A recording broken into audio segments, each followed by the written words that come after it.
Handa na ba ang inyong mga puso para sa isang kwentong yayanig sa inyong buong pagkatao? Isang kwentong magpapatunay na ang pinakamalalim na sugat ay kadalasang nagmumula sa taong pinakamamahal natin. Gaano mo nga ba kakilala ang taong katabi mo sa pagtulog gabi-gabi? Paano kung ang mga kamay na nangakong poprotekta sa iyo ay siya palang maglalagay sa iyo sa bingit ng kamatayan? Mag-iingat ka sa pagmamaneho, mahal. Ang mga salitang iyon na sinambit sa pinakamalambing na tono, ang huling narinig ni Hiraya mula sa kanyang asawang si Ravin. Kasabay nito ang isang magaan na halik sa kanyang noo at ang pamilyar na amoy ng pabango nito na nagpapahiwatig ng kapangyarihan at karangyaan. Mula sa kanilang bintana sa kusina, tanaw niya ang malawak na hardin at ang perpektong umaga. Para kay Hiraya, ito ang larawan ng isang buhay na pinangarap niya, isang mapagmahal na asawa, isang marangyang tahanan, at isang pusong puno ng pasasalamat. Opo, mahal, babalik din ako bago magtanghalian. Sagot niya na may kasamang matamis na ngiti. Pinanood niya ang likod ni Ravin habang naglalakad ito patungo sa sarili nitong sasakyan. Isang matagumpay na negosyante, isang perpektong Ginoo. Siya ang lalaking nagbigay sa kanya ng lahat. Ganoon ang paniniwala niya. Hawak ang susi ng kanyang sasakyan. Pumasok si Hiraya sa garahe. Ngayong umaga, mayroon siyang nakatakdang charity event sa isang kalapit na bayan. Isang advokasiyang malapit sa kanyang puso. Ito ang nagbibigay sa kanya ng sariling pagkakakilanlan sa labas ng pagiging asawa ni Ravin Lagdameo. Habang paupo sa driver's seat, napansin niya ang itim na coat ni Ravin na naiwan sa passenger seat. Marahil ay nagmamadali ito kanina. Dahan-dahan niya itong inayos at muling naamoy ang pabango ng kanyang asawa. Isang ngiti ang gumuhit sa kanyang mga labi bago niya pinaandar ang makina. Ang daan patungo sa bayan ay paliko-liko at paakyat sa gilid ng bundok. Sa kaliwa ay ang matatag na pader ng bato at sa kanan ay isang malalim na bangin na natatakpan ng luntiang mga puno. Ngunit sa halip na katakutan, kapayapaan ang dulot nito kay Hiraya. Ang tanawin ng lungsod ng pag-asa sa ibaba ay parang isang ipinintang obra. Habang masayang pinakikinggan ang isang luma at paboritong kanta sa radyo, nagsimula siyang makaramdam ng kakaiba. Papalapit na siya sa isang matarik na kurbada, kaya't marahan niyang inapakan ng preno. Ngunit walang nangyari. Ang pedal ay lumubog sa sahig. Walang anumang pagtutol. Walang kahit anong pagbagal. Nanlaki ang mga mata ni Hiraya. Muli niyang sinubukan. Binumba ang preno ng paulit-ulit, ngunit para lamang siyang tumatapak sa hangin. Ang sasakyan, sa halip na bumagal, ay tila lalo pang bumibilis pababa sa matarik na daan. Diyos ko! Sigaw niya habang ang kanyang mga kamay ay nanginginig na humigpit sa manibela. Ang paboritong kanta sa radyo ay naging isang nakakabinging ingay sa kanyang tainga. Ang magandang tanawin ay naging isang nagbabantang bangin ng kamatayan. Nasa unahan na niya ang kurbada. Sa bilis ng kanyang takbo, imposible nang makaliko. Ang guardrail na bakal ang tanging pumapagitna sa kanya at sa daan-daang talampakang pagkahulog. Sa isang iglap, ipinikit niya ang kanyang mga mata at inihanda ang sarili sa pinakamasaklap. Ngunit sa huling sandali, isang desperadong ideya ang pumasok sa kanyang isip.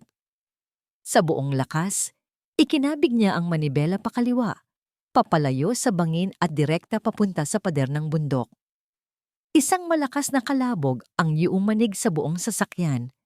Ang tunog ng nayuyuping metal at nababasag na salamin ang pumuno sa hangin. Nauntog ang ulo ni Hiraya sa manibela at saglit na nagdilim ang kanyang paningin.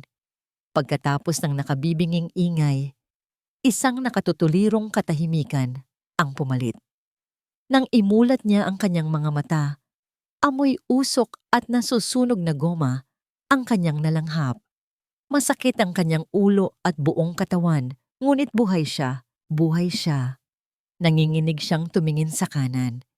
Ilang pulgada na lang ang layo ng kanyang sasakyan sa guardrail. Isang maling galaw lang at sanay na sa ilalim na siya ng bangin. Ilang sandali pa, isang malaking truck ang huminto. Isang mabait na lalaki ang tumakbo papalapit sa kanya, tinutulungang makalabas ng wasak na sasakyan. Habang nanginginig na nakatayo sa gilid ng daan, sinubukan niyang iproseso ang lahat. Aksidente. Isang kakilakilabot na aksidente. Matapos siyang tulungang itulak ang sasakyan sa gilid at masigurong maayos ang kanyang kalagayan, nagpaalam na rin ang trooper ng truck.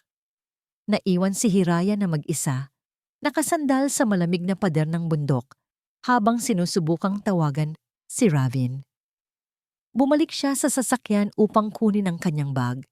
Sa kanyang paghahanap, napadako ang kanyang kamay sa coat ni Ravin na nahulog sa sahig. Nang damputin niya ito, isang maliit at itim na bagay ang nahulog mula sa bulsa nito at gumulong sa ilalim ng upuan. Isang mini voice recorder na pakunot ang noo ni Hiraya. Naalala niya ito. Regalo niya ito kay Ravin noong nakaraang anibersaryo nila para daw sa mahahalagang meeting nito sa trabaho. Bakit ito narito? At bakit naka-on ang pulang ilaw nito na para bang may nire-record ito kanina lang? Isang hindi maipaliwanag na kaba ang gumapang sa kanyang dibdib. Isang malamig na pakiramdam na mas matindi pa sa takot na naramdaman niya kanina. Puno ng pag-aalinlangan, dinampot niya ang recorder. Pinagmasdan niya ito sa kanyang nanginginig na palad. Bahagi ng kanyang isip ang nagsasabing, isa lamang itong pagkakataon.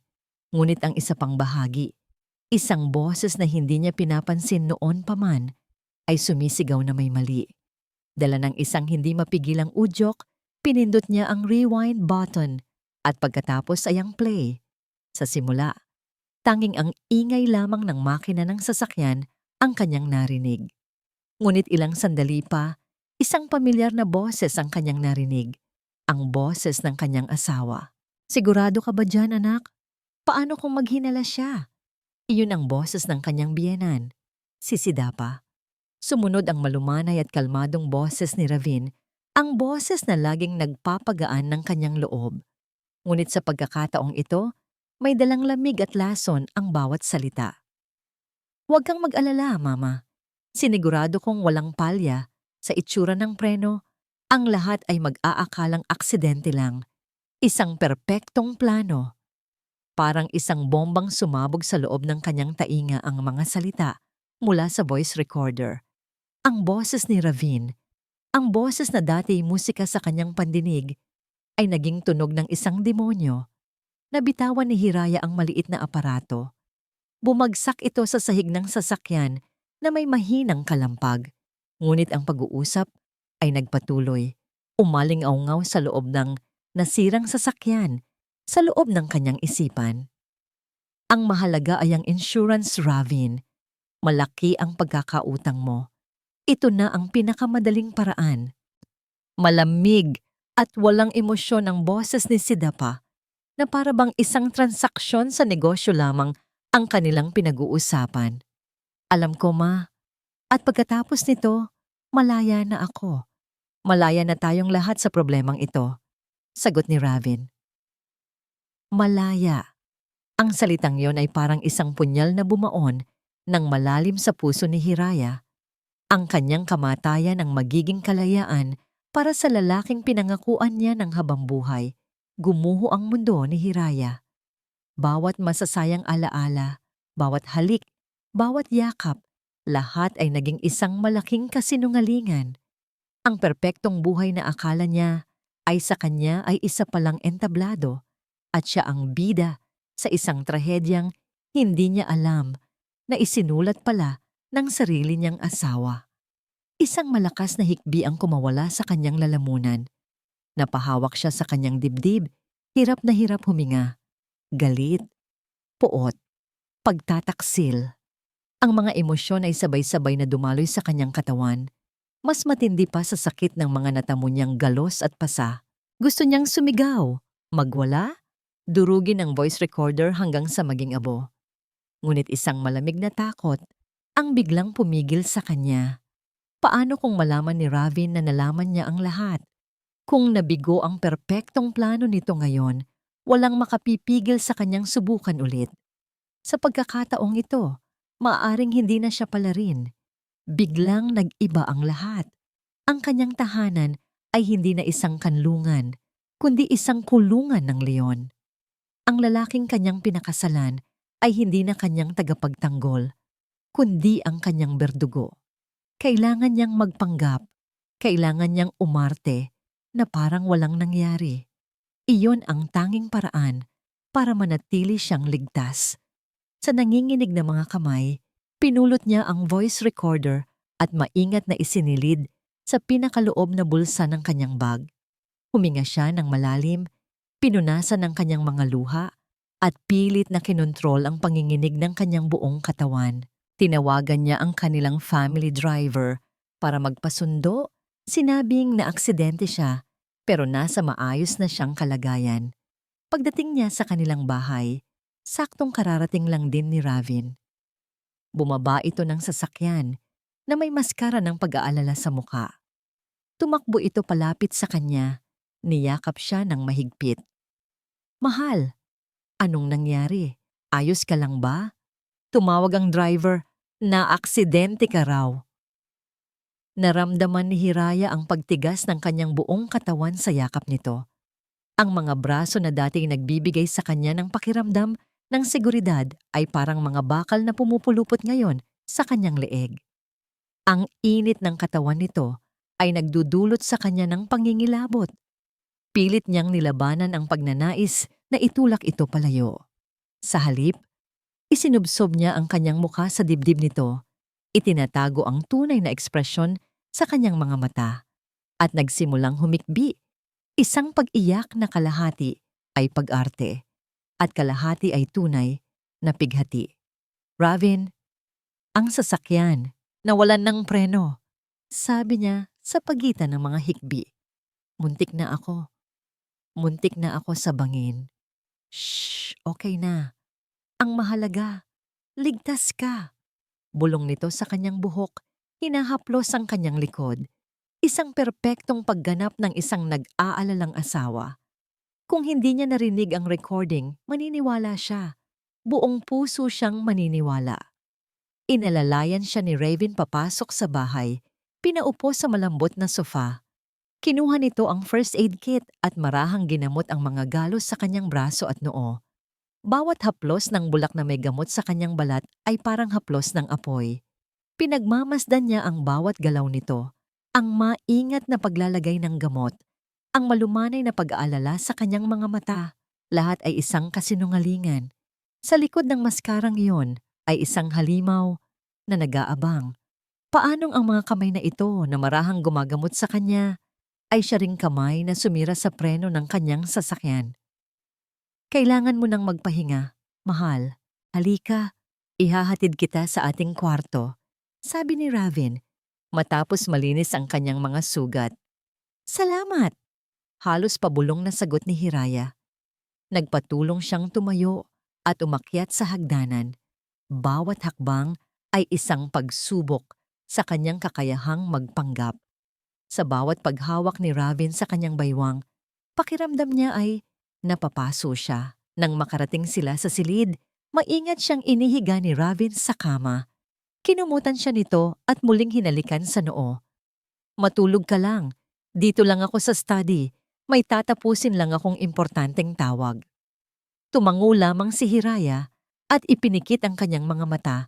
Naghihintay na marinig ang pag-alis nito at ang pagsara ng pinto.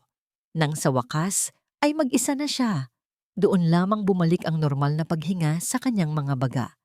Ngunit kasabay nito ang pagbuhos ng mga luhang kanina pa niya pinipigilan. Tahimik siyang umiyak sa ilalim ng kumot. Ang kanyang katawan ay nanginginig hindi dahil sa sakit, kundi sa galit at takot. Hindi niya kayang manatili sa kwartong yon, sa kama kung saan katabi niya sa pagtulog ang isang mamamatay tao. Dahan-dahan siyang bumangon. Sinisiguradong walang gagawing ingay. Kailangan niya ng isang taong mapagkakatiwalaan, Isang taong hindi siya huhusgahan. Ginhawa. Lumabas siya ng silid at marahang naglakad patungo sa kusina, kung saan alam niyang naroon ang kanilang kasambahay na si Ginhawa o Wawa kung tawagin niya. Si Wawa ay higit pa sa isang katulong. Ito ang kanyang naging sandalan at karamay mula pa noong ikasal siya kay Ravin. Natagpuan niya si Wawa na nag-aayos ng mga pinamili, ngunit agad itong napahinto nang makita ang itsura ni Hiraya, ang namumugto niyang mga mata, ang mga pasa, at ang bakas ng takot sa kanyang mukha. "Senyora Hiraya, ano pong nangyari?" Puno ng pag-aalalang tanong ni Wawa. Hindi na nakasagot si Hiraya. Doon, sa harap ng nag-iisang taong pinagkakatiwalaan niya sa buong bahay, bumigay ang lahat ng kanyang depensa. Napayakap siya ng mahigpit kay Wawa at doon ibinuhos ang lahat ng sakit at pighati sa pamamagitan ng isang malakas at walang tigil na pag-iyak.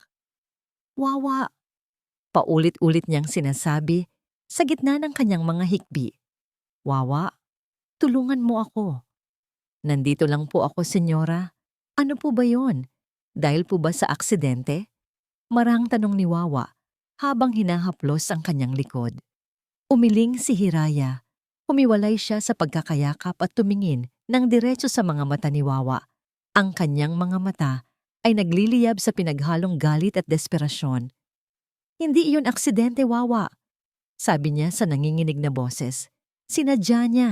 Sinadya ni Ravin." Nakita niya ang pagkabigla sa mukha ni Wawa, ngunit napalitan din ito ng isang determinadong pag-unawa. Dinala ni Wawa si Hiraya sa isang upuan at binigyan ng isang basong tubig. Doon, sa kaligtasan ng kusina, ikinuwento ni Hiraya ang lahat. Ang tungkol sa voice recorder, ang usapan ni Ravin at ng ina nito, ang buong plano na patayin siya. Gabi na nang makahanap ng pagkakataon si Hiraya. Nagkunwari siyang natutulog na nang pumasok si Ravin sa kanilang silid. Hinintay niyang marinig ang malalim at mahimbing na paghinga nito bago siya maingat na bumangon. Kinuha niya ang kanyang laptop at dinala ito sa loob ng banyo, ang tanging lugar kung saan siya magkakaroon ng kahit kaunting privacy. Isinara niya ang pinto ng walang ingay. Umupo siya sa malamig na sahig at binuksan ang laptop. Gumawa siya ng isang bagong email address, isang pangalan na walang kinalaman sa kanya.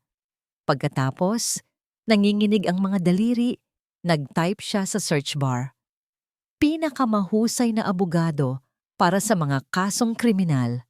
Daan-daang pangalan ang lumabas, ngunit isa ang umagaw sa kanyang pansin. Isang pangalan na tila nagpapahiwatig ng lakas at karangalan. Bantugan Reyes. Nag-click siya sa profile nito. Mga matataas na kaso na ipinanalo, mga parangal, mga testimonya mula sa mga kliyente. Ito na yon. Ito ang taong maaaring makatulong sa kanya. Binuksan niya ang kanyang bagong email account. Nagsimula siyang mag-type. Ang kanyang mga salita ay maikli, simple, ngunit puno ng desperasyon. Walang mga detalye para sa kanyang kaligtasan. Subject: "Kailangan ko ng tulong." Sa loob ng email, isang linya lang ang kanyang isinulat. "Ang buhay ko ay nasa panganib dahil sa asawa ko.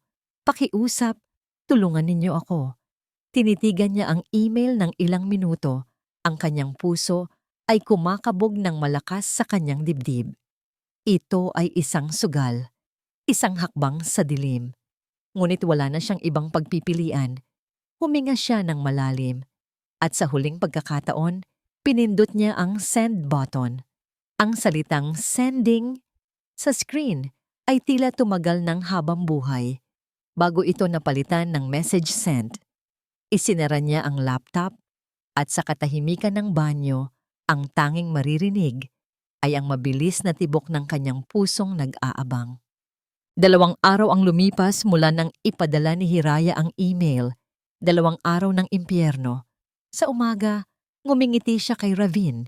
Hinahanda ang kape nito at tinatanong kung kumusta ang kanyang araw, habang ang bawat salita ay parang lason na dumadaan sa kanyang lalamunan.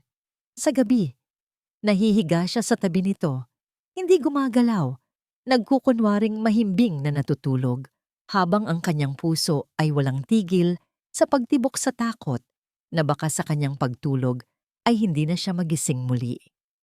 Ang tanging nagpapanatili sa kanyang katinuan ay ang mga pabulong na pag-uusap nila ni Wawa sa kusina at ang maliit na voice recorder na itinago niya sa ilalim ng mga damit sa kanyang aparador, ang kanyang tanging ebidensya, ang kanyang tanging pag-asa.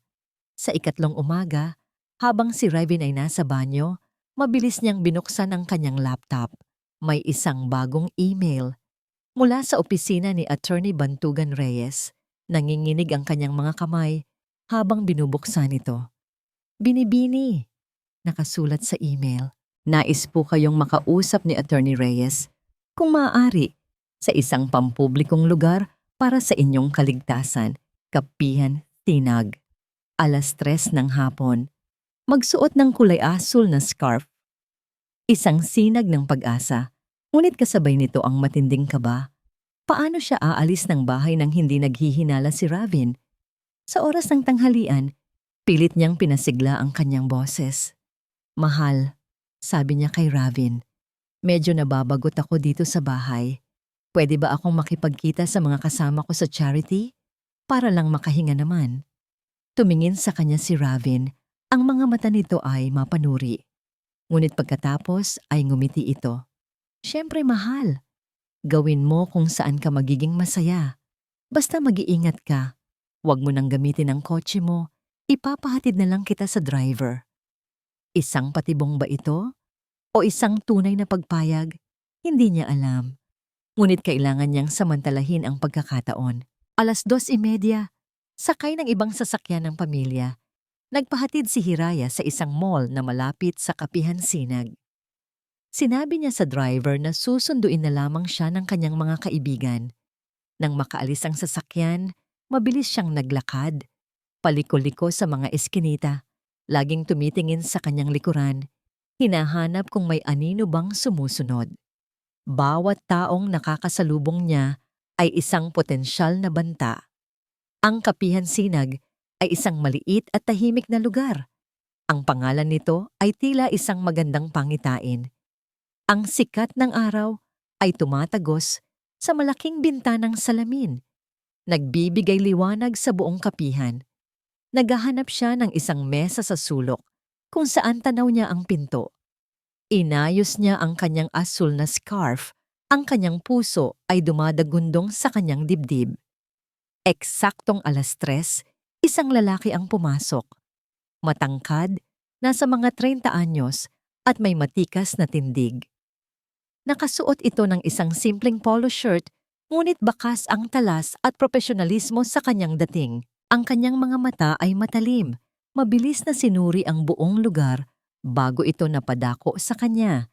Sa kanyang asul na scarf, lumapit ito sa kanyang mesa.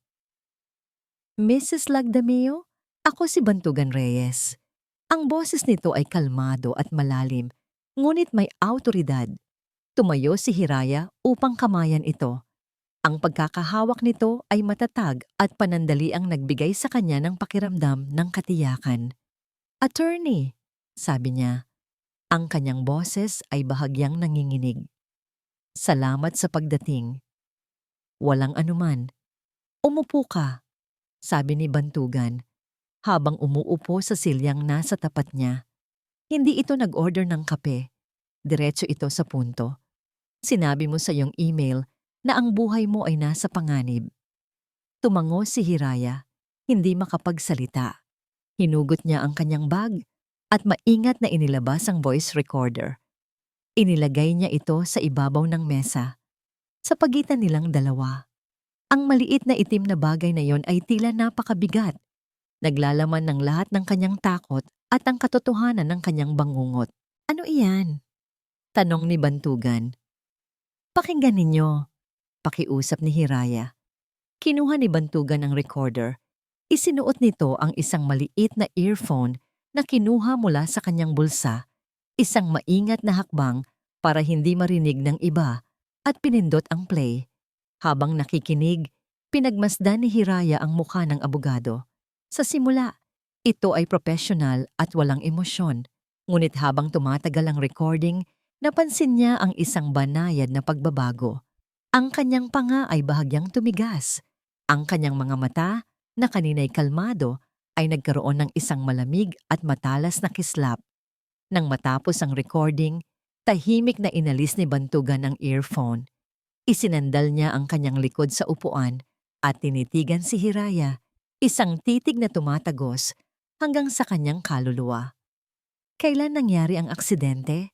Tanong nito. 3 araw na ang nakalipas, sagot ni Hiraya. Ang asawa ko, ang pangalan niya ay Ravin.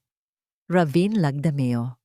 Sa pagbanggit ng pangalan, isang bagay ang lalong nagbago sa mga mata ni Bantugan. Hindi na lamang ito interes ng isang abogado sa isang kaso. Naging personal. Ang malamig na kislap sa kanyang mga mata ay naging isang nagbabagang apoy. Ravin Lagdameo. Inulit niya ang pangalan, hindi bilang isang tanong, kundi bilang isang kumpirmasyon. Dahan-dahan na parang bawat salita ay may bigat. At ang kanyang ina ay si Sidapa Lagdameo. Nanlaki ang mga mata ni Hiraya. Paano ninyo nalaman? Hindi agad sumagot si Bantugan. Muli nitong tinitigan ang voice recorder sa mesa na para bang isa itong lumang kaaway na muli niyang nakaharap. Pagkatapos ng ilang sandali ng nakabibinging katahimikan, muli siyang tumingin kay Hiraya at sa pagkakataong ito, ang kanyang boses ay may bahid ng isang bagay na mas malalim, isang galit na matagal nang kinikimkim. Hindi lang ito ang unang beses na narinig ko ang pangalan ng asawa mo, sabi ni Bantugan. Ang kanyang boses ay matatag at puno ng determinasyon. Matagal ko na siyang sinisiyasat. Natigilan si Hiraya. Anong ibig sabihin nito? Sino ang lalaking ito? Hindi ko maintindihan, sabi niya. Tumingin si Bantugan sa labas ng bintana, sa mga taong naglalakad sa ilalim ng sikat ng araw, bago muling ibinalik ang kanyang tingin kay Hiraya. Ang kanyang mga mata ay puno ng isang sakit na hindi kayang itago ng kanyang profesional na anyo. May isa pa siyang biktima, Mrs. Lagdameo, isang babaeng nawala na lang na parang bula matapos subukang isiwalat ang mga kabulukan niya. Huminga siya ng malalim. Ang babaeng iyon ay ang kapatid ko. Ang huling mga salita ay tumama kay Hiraya na parang isang kidlat. Ang engkwentro na ito ay hindi pala isang pagkakataon. Tadhana. Tinitigan ni Bantugan si Hiraya ng diretso sa mga mata. Ang kanyang tingin ay isang halo ng simpatiya at isang matinding pangangailangan. Ang recording na ito ang kulang sa akin. Ito na ang pirasong magdudugtong sa lahat, ngunit kailangan kita. Ang kanyang boses ay naging mas mahinahon, ngunit mas maigting. Hindi magiging madali ito. Mapanganib ang mga taong babanggain natin. Ngunit kung lalaban ka, itinulak niya ang voice recorder pabalik kay Hiraya. Tulungan mo ako at tutulungan kitang makuha ang hustisya. Hustisya para sa'yo at hustisya para sa kapatid ko. Sa sandaling iyon, sa loob ng kapihan sinag, sa ilalim ng sikat ng araw na tumatagos sa bintana, naramdaman ni Hiraya ang unang tunay na sinag ng pag-asa. Hindi na siya nag-iisa sa dilim. Pagkaalis ni Hiraya sa kapihan sinag, naiwan si Bantugan na nakaupo pa rin sa kanyang silya. Ang kanyang mga kamay ay nakakuyom sa ibabaw ng mesa. Ang maliit na voice recorder ni Hiraya ay nasa loob na ng kanyang briefcase, ngunit ang bigat nito ay tila nanatili sa kanyang palad. Ilang taon siyang naghintay ng isang basag, isang maliit na sinag ng liwanag sa isang napakadilim na kaso. At ngayon, heto na, inihain sa kanya sa isang kapihan na may pangalang Sinag, isang mapait na kabalintunaan. Pagbalik sa kanyang opisina, hindi niya binuksan ang mga dokumento ng ibang kaso. Sa halip, lumapit siya sa isang malaking corkboard Sa likod ng kanyang estante, isang board na natatakpan ng isang simpleng puting tela. Marahan niyang inalis ang takip. Ang board ay isang mapa ng kanyang pighati. Sa gitna ay isang malaking litrato ng isang nakangiting babae. Maganda, puno ng buhay. Ang kanyang mga mata ay nagniningning na parang mga bituin. Si Mayari, ang kanyang nakababatang kapatid. Sa paligid ng litrato ni Mayari ay iba't ibang mga larawan at mga sulat kamay na tala. Isang litrato ni Robin Lagdameo, nakangiti sa isang society event. Ang kanyang mga mata ay may kislap ng kayabangan. Mga litrato ng sasakyan ni Mayari na natagpuang inabandona malapit sa isang bangin. Walang katawan, walang anumang bakas ng foul play ayon sa paunang imbestigasyon ng pulisya. Mga artikulo sa dyaryo tungkol sa kanyang pagkawala na kalaunan ay natabunan na ng ibang mga balita. Kinuha ni Bantugan ang isang pushpin at idinikit ang isang bagong tala sa tabi ng litrato ni Ravin.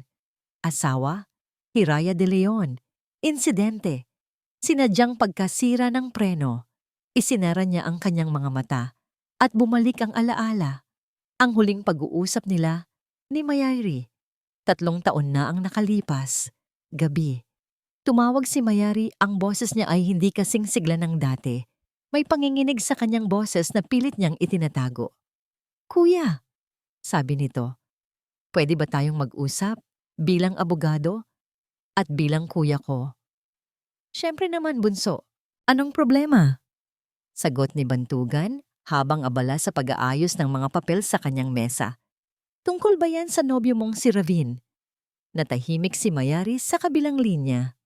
Kuya, may mga nalaman ako tungkol sa negosyo niya, tungkol sa kanya.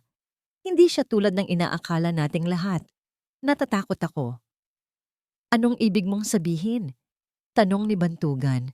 Ang kanyang atensyon ay ganap ng nakay Mayari. Nananakit ba siya sa'yo? Hindi. Hindi sa ganoong paraan. Mas malala pa, kuya. Mas madilim. May mga dokumento akong nakita. Kailangan kong makaalis dito. Magkita tayo bukas. Ipapakita ko sa'yo lahat. Iyon na ang huli. Kinabukasan, hindi na sumipot si Mayari. Hindi na niya sinasagot ang mga tawag. At makalipas ang 1 linggo, natagpuan ang kanyang sasakyan. Isinara ng mga pulis ang kaso bilang isang posibleng paglayas o pagpapakamatay. Ngunit alam ni Bantugan, sa kaibuturan ng kanyang puso, na hindi. Pinatay nila ang kanyang kapatid. Idinilat ni Bantugan ang kanyang mga mata. Ang sakit ng alaala ay sariwa pa rin na parang kahapon lang nangyari. Mula noon, ginugol niya ang kanyang buhay sa paghahanap ng hustisya. Sinubukan niyang mag-imbestiga, ngunit ang mga Lagdameo ay makapangyarihan. Napakagaling nilang magtago ng kanilang mga sikreto. Palagi siyang nauuwi sa isang pader. Hanggang ngayon, ang modus operandi, iyon ang nag-ugnay sa lahat. Ang sasakyan ni Mayari ay natagpuan malapit sa isang bangin. Ang sasakyan ni Hiraya ay muntik nang mahulog sa isang bangin. Parehong aksidente. Parehong may kinalaman sa malaking halaga ng pera. Sa kaso ni Mayari, ang kanyang tiwala at mana. Sa kaso ni Hiraya, ang insurance. At sa likod ng lahat ng ito, alam ni Bantugan na may isang anino na palaging gumagalaw. Mas tuso at mas mapanganib kaysa kay Ravin. Ang ina nito, si Sidapa. Isang babaeng may ngiti ng isang anghel, ngunit may kaluluwa ng isang demonyo. Siya ang utak. Siya ang nagturo kay Ravin kung paano maging isang halimaw. Biglang napagtanto ni Bantugan ang isang bagay. Kung nabigo ang plano nila kay Hiraya, hindi sila titigil. Susubukan nila ulit. At ang unang hakbang ng isang ahas na tulad ni Sidapa ay hindi karahasan. Ito ay ang pagmamanman. Ang pagmamanipula. Mabilis niyang kinuha ang kanyang telepono. Kailangan niyang tawagan si Hiraya. Kailangan niya itong bigyan ng babala. Nang sagutin ni Hiraya ang tawag, ang boses nito ay puno ng kaba. Attorney? Hiraya, sabi ni Bantugan. Sinisikap na panatilihing kalmado ang kanyang boses kahit na ito'y puno ng pagmamadali. Makinig kang mabuti sa akin. Huwag kang magpahalata na may alam ka. Ngunit higit kanino man, kailangan mong mag-ingat sa biyanan mo. Kay Tita Sidapa? Tanong ni Hiraya, may pagtataka sa kanyang boses. Huwag mo siyang tawaging tita, mariing sabi ni Bantugan. Mas mapanganib siya kaysa kay Ravin. Siya ang gumagalaw sa mga anino. Magmamasid siya sa'yo. Susubukan niyang alamin kung may nagbago ba sa'yo. Bawat kilos mo, bawat salita mo, binabantayan niya. Huwag kang magtitiwala sa kanya. Sa anumang mangyari, huwag. Sige, attorney, mag-iingat ako. Mabuti, tumawag ka kaagad kung may kakaiba kang mapansin. Matapos ibaba ang telepono, napabuntong hininga si Bantugan. Inilagay niya si Hiraya sa isang napakalaking panganib. Ngunit si Hiraya na rin ang kanilang pinakamalaking pag-asa. Samantala, sa mansyon ng mga Lagdameo, katatapos lang kausapin ni Hiraya si Bantugan. Pinoproseso pa ng kanyang isipan ang babala. Mas mapanganib siya kaysa kay Ravin. Sa gitna ng kanyang pag-iisip, biglang tumunog ang kanyang telepono. Isang pamilyar na pangalan ang lumitaw sa screen, isang pangalan na nagpadala ng yelo sa kanyang mga ugat. Sidapa Lagdameo. Huminga siya ng malalim bago sagutin. Hello po, tita? Hiraya, iha. Kumusta ka na? Ang boses ni Sidapa sa kabilang linya ay napakatamis, puno ng pag-aalala na parang pulot-pukyutan. Narinig ko ang nangyari. Sobra akong nag-alala. Naisip ko, bibisitahin kita dyan mamayang hapon para naman maalagaan kita. Napatigil sa paghinga si Hiraya. Mamayang hapon, agad-agad. Ang babala ni Bantugan ay umalingaw-ngaw sa kanyang isipan. Naku tita, huwag na po kayong mag-abala. Hindi abala iyon, anak. Malambing na pagputol ni Sidapa. Gusto kong masigurong nasa mabuti kang kalagayan. See you later, iha. Bago pa man makatanggi si Hiraya, ibinaba na ni Sidapa ang telepono. Nakatitig lamang si Hiraya sa kanyang telepono, ang katahimikan ng silid ay biglang naging nakabibiingi. Ang ahas ay papunta na at papasok ito mismo sa kanyang lungga. Eksaktong 4:00 ng hapon, pumarada ang isang marangyang itim na kotse sa harap ng mansyon. Mula rito ay bumaba si Sidapa Lagdameo, bihis na bihis sa isang eleganteng bestida. Ang kanyang mukha ay nagpapakita ng perpektong pag-aalala ng isang ina. Ngunit para kay Hiraya na nagmamasid mula sa bintana ng sala, ang kanyang biyanan ay parang isang ibong mandaragit na lumalapag sa teritoryo nito. Mag-ingat ka, senyora, pabulong na sabi ni Wawa na nakatayo sa likuran ni Hiraya. Huwag kang magpapadala sa kanyang mga salita. Tumango si Hiraya, huminga ng malalim at inihanda ang kanyang sarili. Ito na ang simula ng laro. Hindi na siya ang dating maamong tupa. Ngayon, kailangan niyang matutong maging isang agila. Iha! Sinalubong siya ni Sidapa sa may pinto ng isang mahigpit na yakap. Ang yakap ay malamig at ang kanyang mga kuko na perpektong manicure ay bahagyang bumaon sa balikat ni Hiraya. Diyos ko, Hiraya, labis akong nag-alala sa'yo. Mabuti na lang at hindi ka napahamak ng husto. Salamat po sa pag-aalala, tita. Pilit ang nangiting sagot ni Hiraya habang marahang kumakawala sa yakap. Mabuti naman po ang kalagayan ko, mga galos lang. Inakay siya ni Sidapa papunta sa sofa na para bang siya ang tunay na may-ari ng bahay. Umupo ito at tinitigan siya mula ulo hanggang paa. Ang kanyang mga mata ay parang isang scanner. Hinahanap ang anumang bakas ng pagdududa. Nakakatroma talaga ang mga ganyang pangyayari. Sigurado ka bang ayos ka lang? Baka meron kang hindi sinasabi. Minsan, ang mga aksidente ay nag-iiwan ng sugat na hindi nakikita ng mata. Ang bawat salita ay may dalang patalim. Sinusubukan siya ni Sidapa. Sinusukat kung hanggang saan ang kanyang kaalaman. Naalala ni Hiraya ang babala ni Bantugan. Huwag kang magtitiwala. Ngumiti si Hiraya, isang ngiting malungkot at bahagyang tuliro. Isang perpektong pagganap ng isang biktima. Medyo nabigla pa po, tita. Mabilis po kasi ang pangyayari. Ang sabi po ng mekaniko, baka may factory defect daw po ang preno. Swerte pa rin daw po ako. Itinaas ni Sidapa ang isang kilay. Factory defect? Ganoong kabilis masira ang isang bagong kotse? Kakaiba. Hindi ba't madalas gamitin ni Ravin ang kotseng iyon dati? Isa na namang patibong. Opo, pero mas madalas ko na pong gamitin ngayon dahil mas matipid sa gas. Siguro po, nagkataon lang talaga. Ang mahalaga po, ligtas ako, di ba? Sagot ni Hiraya. Pinanatiling simple at inosente ang kanyang tono. Nagbuhos ng tsaa si Wawa para sa kanila. Kinuha ni Sidapa ang tasa. Ang kanyang mga daliri ay marahang umiikot dito. Tama ka, Iha. Ang kaligtasan mo ang pinakamahalaga sa amin. Lalo na kay Ravin. Halos himatay ng anak ko nang malaman niya ang nangyari. Mahal na mahal ka noon. Ang salitang mahal mula sa bibig ni Sidapa ay parang isang panlalait. Ngunit ngumiti lang si Hiraya. Alam ko po, at nagpapasalamat po ako sa Diyos na binigyan pa ako ng pangalawang pagkakataon na makasama siya. Ang sagot na yon ang tila unang nagpabago sa ekspresyon ni Sidapa. Isang bahagyang pagkunot ng noo, isang kislap ng inis sa kanyang mga mata bago ito muling napalitan ng isang matamis na ngiti.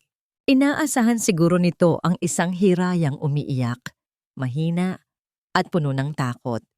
Ngunit ang Hirayang kaharap niya ngayon ay kalmado, masyadong kalmado. Nagpatuloy ang kanilang pag-uusap, puno ng mga patagong tanong mula kay Sidapa at mga maingat na sagot mula kay Hiraya. Tila isang laro ng ahas at agila. Ang ahas ay palihim na gumagapang, naghahanap ng butas para tumuklaw. Ang agila ay tahimik na nagmamasid mula sa itaas, nakikita ang bawat galaw, handang umiwas. Nang tumayo na si Sidapa para magpaalam, niyakap niya muli si Hiraya. Magpagaling ka, Iha.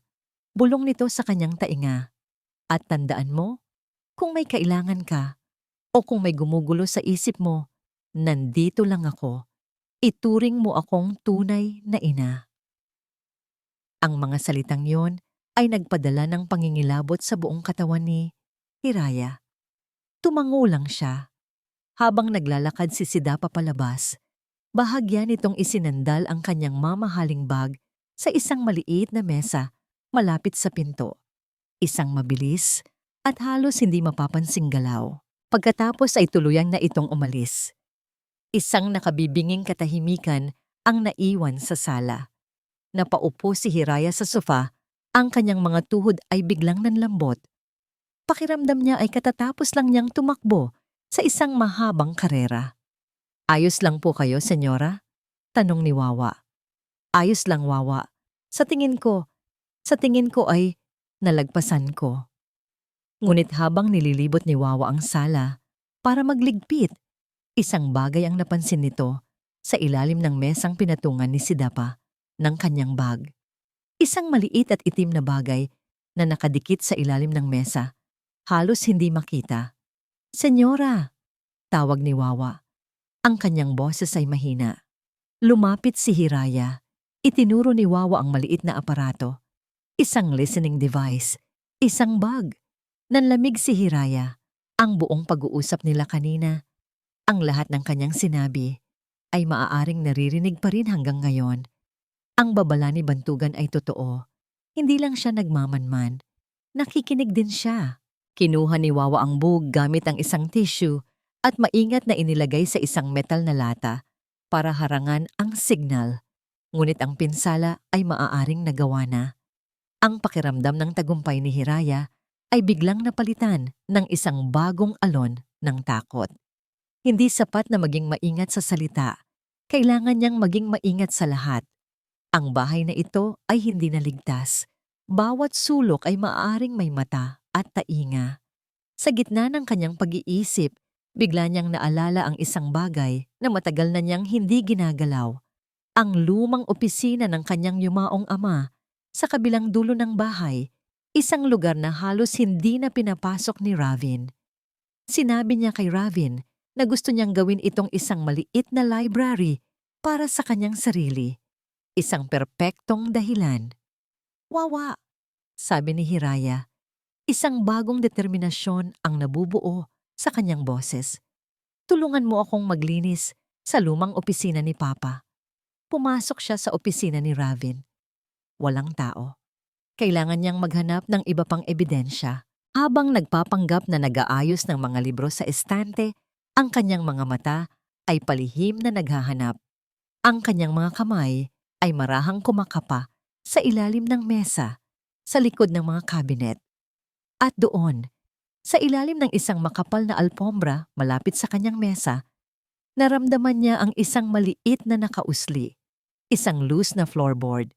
Ginamit niya ang kanyang mga kuko upang maingat itong iangat. Sa ilalim, may isang maliit na secret compartment. At sa loob nito, isang folder. Nanginginig ang kanyang mga kamay habang binubuksan ang folder. Hindi ito mga dokumento ng negosyo. Ito ay isang kopya ng kanyang life insurance policy. At sa ibabaw nito, isang rider, isang karagdagang kasunduan. Ang petsa, isang linggo bago ang kanyang aksidente. Ang nilalaman, dinoble ang halaga ng insurance. At sa ibabang bahagi, ang kanyang pirma. Isang pirma na alam niyang hindi kailanman nanggaling sa kanyang kamay. Isang perpektong pamimeke. Ang mga papel sa kamay ni Hiraya ay nanginginig na parang isang dahon sa gitna ng bagyo. Dobleng pusta. Dinoble ni Ravin ang halaga ng kanyang buhay na para bang isa lamang siyang numero sa isang transaksyon. At ang peking pirma, isang malinaw na patunay ng kanyang masamang intensyon. Ang pagtatangka sa kanyang buhay ay hindi isang biglaang desisyon. Ito ay plinano. Kinalkula. Bawat detalye ay inihanda. Gamit ang kanyang telepono, mabilis niyang kinuhanan ng litrato ang bawat pahina ng dokumento. Tinitiyak na malinaw ang bawat salita, bawat numero, lalo na ang peking pirma. Pagkatapos, maingat niyang ibinalik ang folder sa lihim na compartment at inayos ang alpombra na parang walang nangyari. Bawat galaw niya ay mabilis at tahimik. Pakiramdam niya ay isa siyang magnanakaw sa sarili niyang pamamahay. Bumalik siya sa kanyang silid. Ikinulong ang sarili. At agad na ipinadala ang mga litrato kay Bantugan Reyes gamit ang isang secure messaging app na ipinagamit sa kanya ng abogado. Ilang sandali lang, tumawag ito. Hiraya, natanggap ko, sabi ni Bantugan. Ang kanyang boses ay mababa at seryoso. Ito na ang matibay na ebidensya ng motibo. Ang pekeng pirma, malinaw na malinaw. Ano na ang gagawin natin, attorney? Tanong ni Hiraya, ang kanyang boses ay basag. Ang pagkatuklas sa mga dokumento ay nagdulot sa kanya ng panibagong alon ng takot. Kung nabigo si Ravin sa unang pagtatangka, ang dobleng halaga ng insurance ay magiging dobleng dahilan para subukan niya ulit. Kailangan nating maging mas maingat, sabi ni Bantugan. Habang hawak natin ang mga ebidensya, siya naman ang may hawak sa'yo. Huwag kang gagawa ng anumang bagay na kahina-hinala. Manatili ka sa iyong pag-arte. Ako na ang bahalang gumawa ng legal na hakbang. Huwag kang mag-alala. Hindi kanya pwedeng basta na lang saktan. Kailangan niya pa ring magmukhang isang nagluluksa at inosenteng asawa kapag may nangyari sa'yo. Ang mga salitang yon ay hindi nakabawas sa kaba ni Hiraya. Sa halip, lalo pa itong nagpatindi. Kinagabihan, sa oras ng hapunan, nakaupo si Hiraya sa tapat ni Ravin. Ang hapagkainan, na dati puno ng masayang kwentuhan, ngayon ay nababalot ng isang nakabibinging katahimikan. Ngunit binasag ito ni Ravin sa isang paraan na hindi inaasahan ni Hiraya. Mahal, sabi nito, ang kanyang mga mata ay nagliliwanag sa isang kakaibang sigla. Alam kong naging mahirap para sa'yo ang mga nakaraang araw, kaya may inihanda akong sorpresa. Tumingin si Hiraya sa kanya. Ang kanyang tinidor ay nanigas sa ere. Sorpresa? Oo, isang romantic getaway. Tayong dalawa lang, patuloy ni Ravin. Meron tayong rest house sa tabi ng lawa, di ba? Ang bahay pahinga ng dapit hapon. Ilang taon na rin nating hindi napupuntahan. Naisip ko, perpektong lugar iyon para makapag-relax ka, malayo sa lahat ng stress dito sa syudad. Nakabook na ako para sa atin bukas ng umaga. Ang bawat salita ay parang isang martilyo na pumupukpok sa dibdib ni Hiraya. Isang liblib na lugar, malayo sa lahat. Walang makakarinig kung sakaling sumigaw siya. Isang perpektong lugar para sa isang aksidente. Ang pangalan pa lang ng lugar, Dapit Hapon, ay tila isang masamang pangitain. Ito na ba yun? Ang ikalawang pagtatangka? Ravin, hindi ko alam kung nagsimula siyang tumanggi, ngunit ang tingin ni Ravin ay biglang nag-iba. Ang pagkasabik sa kanyang mga mata ay napalitan ng isang pahiwatig ng pagkadismaya, isang anino ng pagbabanta. Bakit mahal? Ayaw mo ba? Tanong nito. Ang kanyang boses ay mas malumanay, ngunit mas may diin. Ginagawa ko ito para sa'yo, para makabawi ka. Hindi ba't yun ang gusto mo? Alam ni Hiraya na wala siyang pagpipilian. Ang pagtanggi ay magiging isang malaking pulang bandila. Kailangan niyang sumama. Kailangan niyang pumasok sa lungga ng leon. Hindi sa ganoon, mahal. Mabilis niyang sagot. Pilit nang ngumingiti. Nabigla lang ako. Sige, magandang ideya iyan. Kailangan ko nga sigurong magpahinga. Ang nangiti ay bumalik sa mukha ni Ravin. Mabuti. Mag-empake ka na ng mga damit mo mamaya. Ako na ang bahala sa lahat. Pagkatapos ng hapunan, mabilis na nagpaalam si Hiraya na aakyat na sa silid para mag-empake. Ngunit sa halip na damit, ang una niyang kinuha ay ang kanyang telepono. Nanginginig siyang tumawag kay Bantugan. Attorney, halos pabulong niyang sabi. May plano siya. Niyayaya niya ako sa isang rest house bukas, sa isang liblib na lugar. Narinig niya ang pagbuntong hininga ni Bantugan sa kabilang linya. Ito na nga ba ang sinasabi ko? Hindi siya titigil. Anong gagawin ko? Hindi ako pwedeng tumanggi. Huwag kang tumanggi. Mabilis na sagot ni Bantugan. Sumama ka. Ngunit makinig kang mabuti. I-on mo ang location services ng telepono mo at huwag na huwag mo itong papatayin. I-share mo sa akin ang iyong live location. Susundan namin kayo. Huwag kang mag-alala. Hindi kita pababayaan. Ito na marahil ang pagkakataon natin para mahuli siya sa akto. Kahit papaano, ang plano ni Bantugan ay nagbigay ng kaunting lakas ng loob kay Hiraya. Mayroon siyang backup. Hindi siya nag-iisa. Nagsimula siyang mag-empake. Inilagay niya ang kanyang mga damit sa isang maliit na maleta. Habang abala siya, pumasok si Ravin sa silid. May dalang 2 baso ng wine. Para sa ating biyahe bukas, sabi nito, iniabot sa kanya ang isang baso. Tinitigan ni Hiraya ang pulang likido. Ang kanyang isip ay napuno ng pagdududa. May lason ba ito? Pilit siyang ngumiti at tinanggap ito. Salamat, mahal.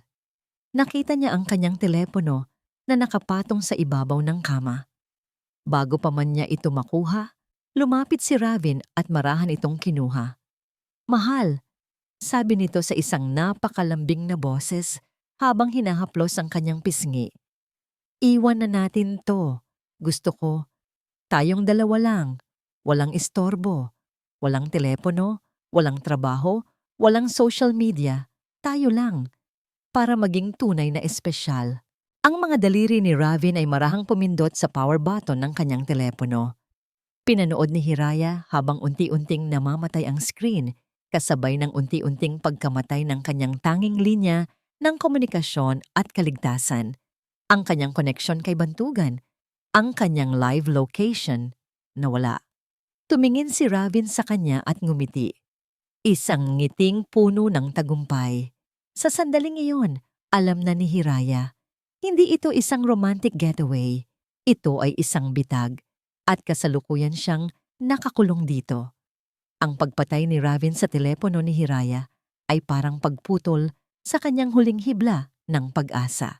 Nanigas siya sa kanyang kinatatayuan. Ang baso ng wine ay nanginginig sa kanyang kamay. Ang nangiti sa mukha ni Ravin ay ang nangiti ng isang mangangasong na sukol na ang kanyang biktima. Wala na siyang takas. Sige na, mahal, inumin mo na yan para makapag-relax ka bago tayo matulog. Sabi ni Ravin habang inilalagay ang telepono ni Hiraya sa ibabaw ng isang mataas na aparador sa lugar na hindi nito basta-basta maaabot. Pilit nang ngumiti si Hiraya. Sige.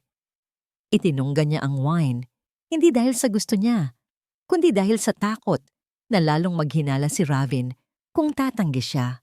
Ang bawat lagok ay parang lason, hindi dahil sa kung anong kemikal, kundi dahil sa kasinungalingang dala nito.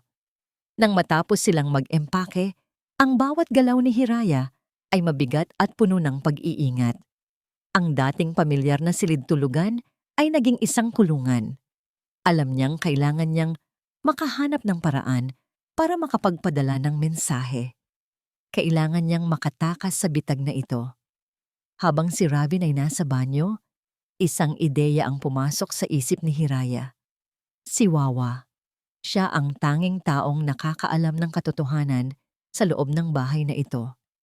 Mabilis at tahimik siyang lumabas ng silid at nagtungo sa kusina. Ang puso niya ay kumakarera. Bawat tunog ng sahig ay parang isang malakas na dagundong sa kanyang taingaa. Naabutan niya si Wawa na nagliligpit. Ang mukha nito ay puno ng pag-aalala. Nakita siguro nito ang pag-alis nila bukas sa listahan ng mga gawain. Wawa, pabulong na sabi ni Hiraya. Ang kanyang boses ay nanginginig. Aalis kami bukas. Pupunta kami sa rest house. Pinatay ni Ravin ang telepono ko. Nanlaki ang mga mata ni Wawa sa takot.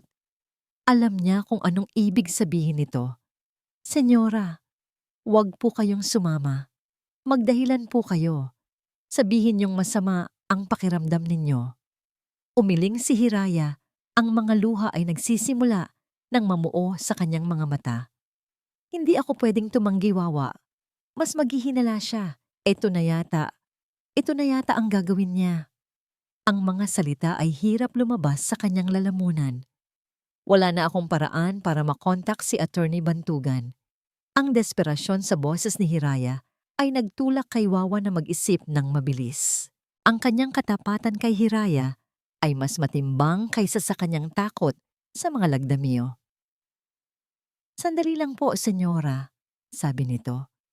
Mabilis na pumasok si Wawa sa kanyang maliit na silid sa likod ng kusina. Pagbalik niya, meron siyang hawak na isang bagay na itinatago sa likod ng kanyang palad. Isang luma at maliit na dikipad na telepono.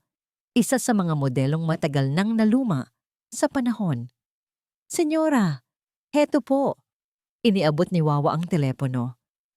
Luma po ito at walang internet, pero gumagana pa pantawag at text. Laging may load. Simple lang po at hindi madaling matrace. Itago niyo po ito. Kapag nagkaroon kayo ng pagkakataon, gamitin ninyo. Tinitigan ni Hiraya ang maliit na telepono. Isa itong lifeline. Isang huling kanlungan. Niyakap niya ng mahigpit si Wawa. Ang kanyang puso ay puno ng pasasalamat. Salamat, Wawa. Salamat. Mag-ingat po kayo, senyora.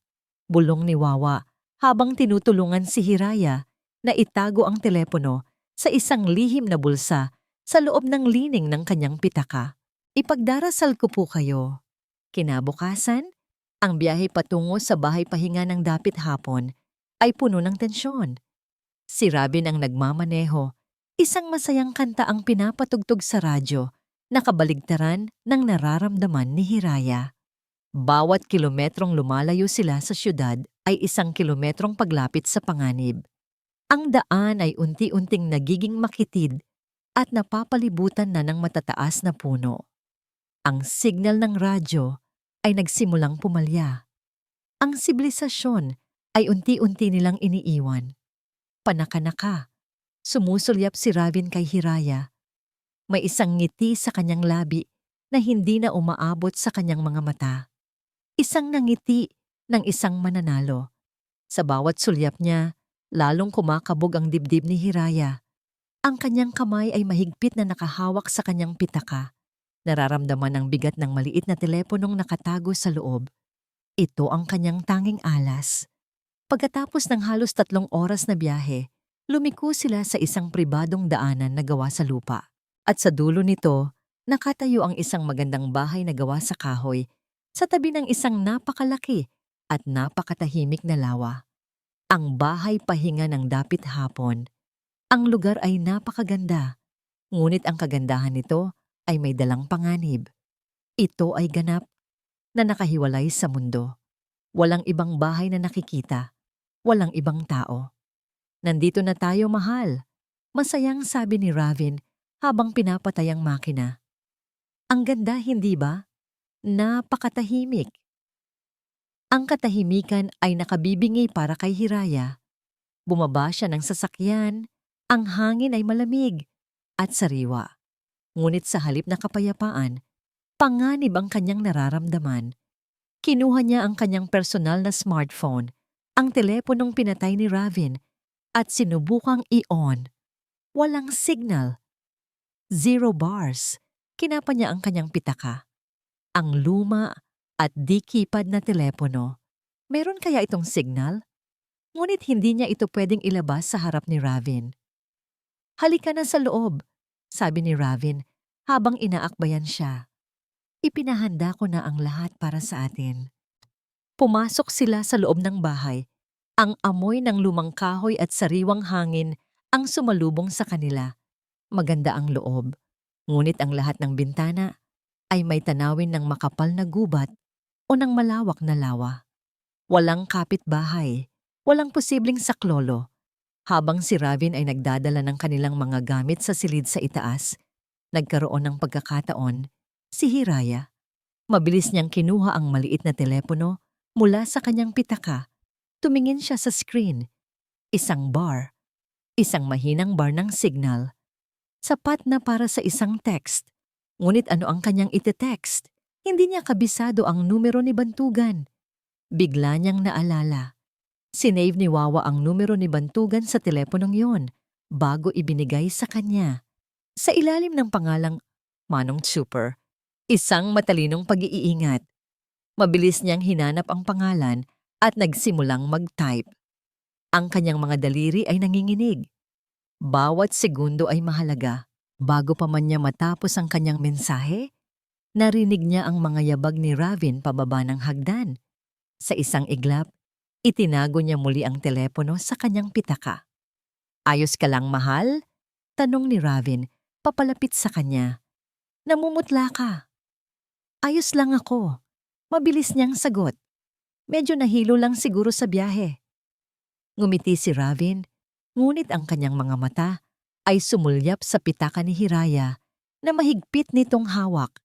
Isang mabilis na sulyap, ngunit sapat na para magpadala ng yelo sa buong katawan ni Hiraya. Nakita ba niya? Naghinala ba siya? Ang laro ay naging mas mapanganib. Bawat galaw ngayon ay maaaring maging huli. Ang hapunan nila ng gabing iyon ay ang pinakatahimik at pinakanakakakilabot na naranasan ni Hiraya. Naghanda si Ravin ng steak at red wine na para bang isa itong normal na romantikong gabi. Ngunit ang bawat pagnguya ni Hiraya ay parang paglunok ng buhangin at ang bawat pag-inom ng wine ay parang pag-inom ng lason. Ang tanging tunog na maririnig ay ang kalansing ng kanilang mga kubyertos at ang paminsan-minsang huni ng mga kuliglig sa labas. Isang tunog na, sa halip na magbigay ng kapayapaan, ay nagdagdag pa sa pakiramdam ng pag-iisa at panganib. Hindi ka ba nag-e-enjoy, mahal? Biglang tanong ni Ravin, binabasag ang katahimikan. Ang kanyang mga mata ay nakatitig kay Hiraya mula sa kabilang dulo ng mesa sa ilalim ng malabong ilaw ng kandila. Nag-e-enjoy naman. Pilit ang nangiting sagot ni Hiraya. Medyo pagod lang talaga ako. Tumango si Ravin, ngunit ang kanyang mga mata ay hindi bumibitiw.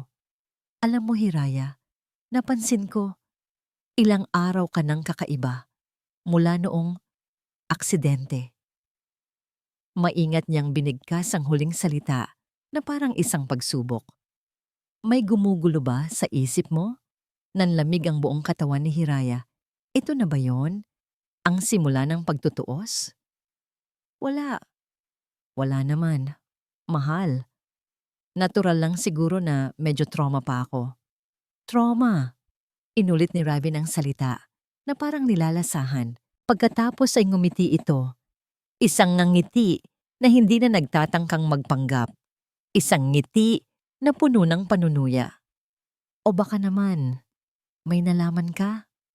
Sa tanong na yon, gumuho ang lahat ng depensa ni Hiraya. Ang kanyang pag-arte, ang kanyang mga kasinungalingan, lahat ay nawalan ng silbi. Ang takot sa kanyang mga mata, ang naging sagot.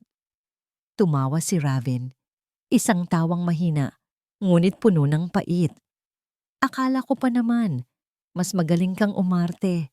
Ang galing mo sa bahay, sa harap ni Mama. Pero dito, Hiraya, tayong dalawa lang. Wala nang manonood. Tumayo ito at marahang lumakad paikot sa mesa, papalapit sa kanya. Bawat hakbang nito ay parang isang dagundong. Tumayo rin si Hiraya, handang tumakbo. Saan ka pupunta?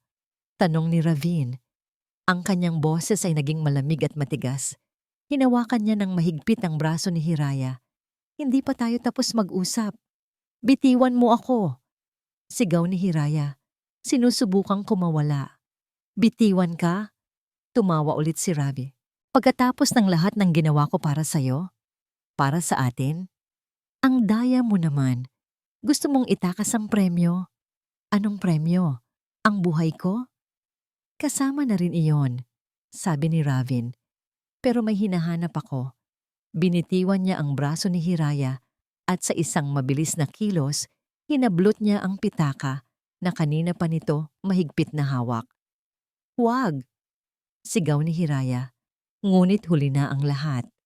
Itinapon ni Ravin ang lahat ng laman ng pitaka sa sahig. At doon, sa gitna ng mga credit card at resibo, lumabas ang dalawang bagay na nagpatigil sa mundo ni Hiraya. Ang maliit at lumang dikipad na telepono at ang voice recorder na maingat niyang ibinalot sa panyo. Aha! Sabi ni Ravin, na parang isang magician na nagtagumpay sa kanyang trick. Pinulot niya ang voice recorder. So, ito pala ang nagpapasama sa timpla mo nitong mga nakaraang araw. Ang maliit na laruan na ito.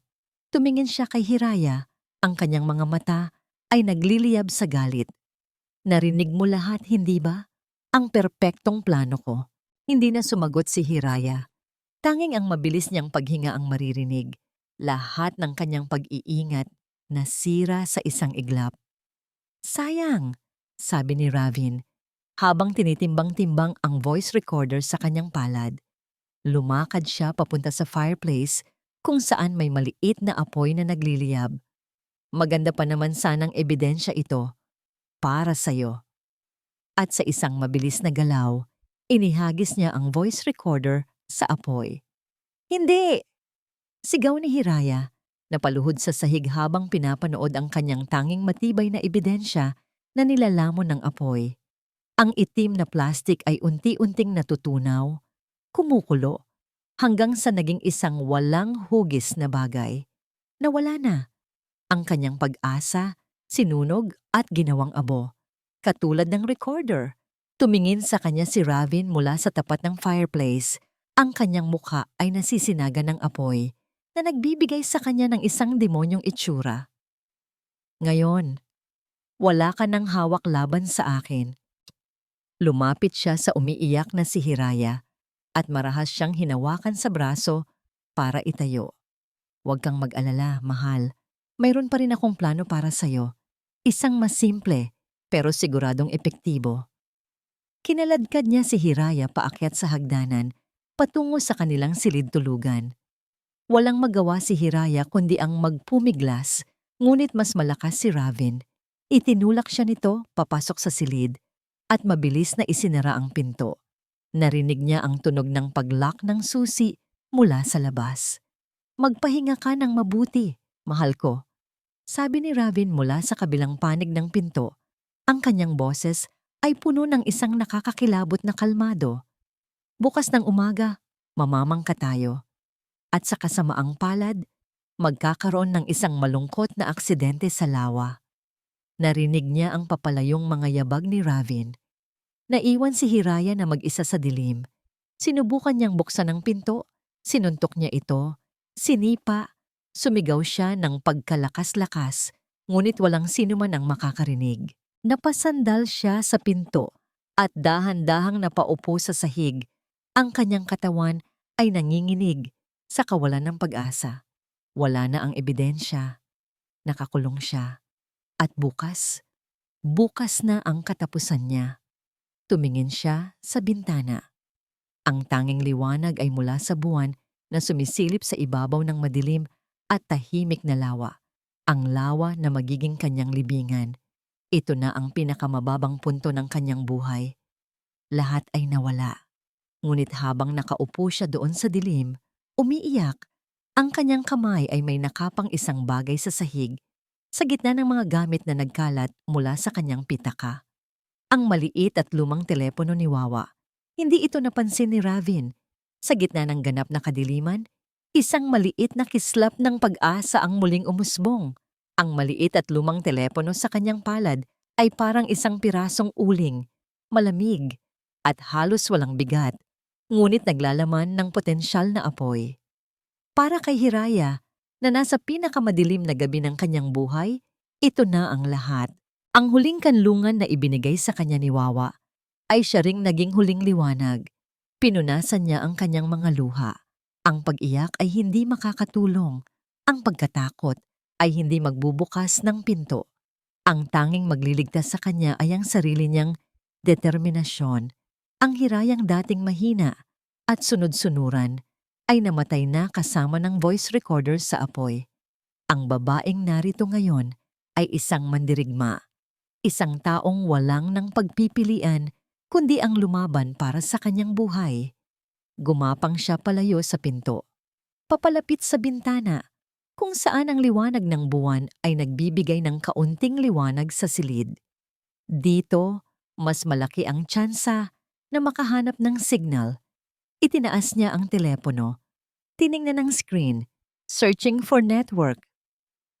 Ang mga salita ay kumukurap-kurap na parang isang mahinang tibok ng puso.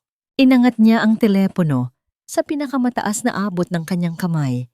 Inilipat-lipat sa bawat sulok ng salamin ng bintana. Nagbabaka sakaling makasagap ng kahit isang guhit ng koneksyon. Parang isang dasal ang kanyang ginagawa. At pagkatapos ng tila walang katapusang paghihintay, isang guhit ang lumitaw. Isang napakahinang bar ng signal. Nanginginig ang kanyang mga daliri habang binubuksan niya ang contact list, hinahanap ang pangalang Manong Chuper. Hindi siya pwedeng tumawag. Masyadong mapanganib. Baka marinig ni Ravin. Isang text message ang kailangan niya. Maikli, direkta at malinaw. Nag-type siya. Bawat letra ay isang pakikibaka dahil sa panginginig ng kanyang kamay. Attorney Bantugan. Ako ito si Hiraya. Masyadong mahaba. Baka mawala ang signal. Binura niya ito. Bantugan. Tulong. Hindi sapat. Hindi nito alam kung nasaan siya. Bahay pahinga. Raven. Kulang pa rin. Kailangan ng lokasyon. Ang pangalan ng lugar. At sa wakas, nabuo niya ang pinakamaikli, ngunit pinakakumpletong mensahe na kaya niyang gawin. Dapit hapon. Tulong. Tinitigan niya ang tatlong salita. Ang kanyang buhay ay nakasalalay dito. Huminga siya ng malalim at pinindot ang send. Isang maliit na sobre ang lumitaw sa screen. Sending. Bawat segundo ay parang isang oras. Ang isang bar ng signal ay kumukurap-kurap, nagbabantang mawala anumang sandali. At pagkatapos, nawala ang sobre. Napalitan ito ng isang maliit na checkmark. Message sent. Isang buntong hininga ng pansamantalang ginhawa ang kumawala kay Hiraya. Ngunit hindi pa tapos ang laban.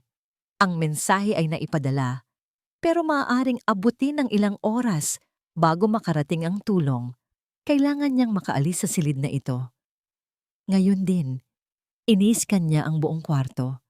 Ang pinto ay imposible, ngunit ang bintana, luma ang bahay na ito.